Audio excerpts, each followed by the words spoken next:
सबसे पहले संजय कुमार, मैं आपसे मजमून समझ लूं 2023 की इस लड़ाई का, कि जो मैंने सर्वे में कहा कि मध्य प्रदेश और छत्तीसगढ़ ये तो कांग्रेस का, राजस्थान हो सकता है बीजेपी का, तेलंगाना में केसीआर और एमएनएफ इधर मिजोरम में, यही तस्वीर है या फिर आपका सर्वे कुछ और कहता है? गरिमा जी, मुझे लगता है सर्वे के आंकड़ों का चर्चा अभी नहीं की जा सकती, लेकिन कुछ अलग मुझे लगता है, मुझे कुछ अलग दिखाई पड़ता है। मध्य प्रदेश बहुत कांटे का मुकाबला लग रहा है। ये कह पाना बहुत मुश्किल है मेरे लिए कि मध्य प्रदेश में जीत कौन रहा है। कुछ अन्य सर्वे हैं जो एक पार्टी को जीतती हुई दिखा रहे हैं, लेकिन मुझे लगता है कि मध्य प्रदेश में कांटे का मुकाबला है। बाकी जिन राज्यों का आपने जिक्र किया वो कमोबेश मेरा भी मत उसी ओर है जिसका इशारा आप कर रही हैं कि किन किन राज्यों में किस पार्टी को बढ़त है या किन किन राज्यों में किस पार्टी के जीतने की संभावना है। तो मुद्दे जमीन पर क्या दिख रहे हैं संजय जी? महंगाई, बेरोजगारी, नौकरी, गरीबी, ये मुद्दा है या कुछ और मुद्दों पर चुनाव लड़ा गया? रेवड़ियों पर, फ्रीबीज पर, जातिगत जनगणना, इन मुद्दों पर चुनाव का तय हो रहा है एजेंडा? देखिए गरिमा जी, इस वक्त कह पाना तो बहुत मुश्किल है कि किस मुद्दे पर चुनाव तय होगा या किन मुद्दों पर वोटर लामबंद होंगे, लेकिन आपने जिन सारे मुद्दों का जिक्र किया ये सारे मुद्दे जमीन पर हैं।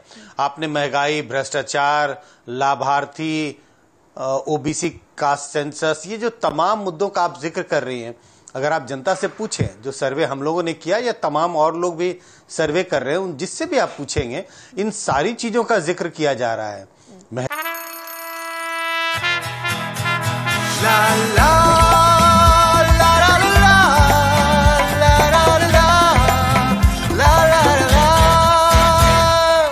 राहुल तन के साथ मन को जगाओ वी गार्ड वाटर हीटर्स के संग वी गार्ड। महंगाई का जिक्र हो रहा है, बेरोजगारी का जिक्र है। महंगाई और बेरोजगारी तो चरम सीमा पर है। इन 5 राज्यों का आपको छोड़े, इसके पहले भी जिन राज्यों में चुनाव हुए, कम से कम पिछले 1.5-2 साल से अलग अलग राज्यों में महंगाई और बेरोजगारी चरम सीमा पर दिखाई पड़ती है। लेकिन हमने देखा है गरिमा जी कि पिछले दिनों जब 10.8 पिछले 2 साल में सबसे पिछले दिनों जब यूपी के चुनाव हुए, असम के चुनाव हुए, गोवा के चुनाव हुए, ऐसे कई राज्य थे जहां पर भी, जिन राज्यों में भी लोगों ने अपनी चिंता जताई थी महंगाई के बारे में, बेरोजगारी के बारे में, लेकिन हमने देखा इन राज्यों में सरकारें दोबारा जीत कराई।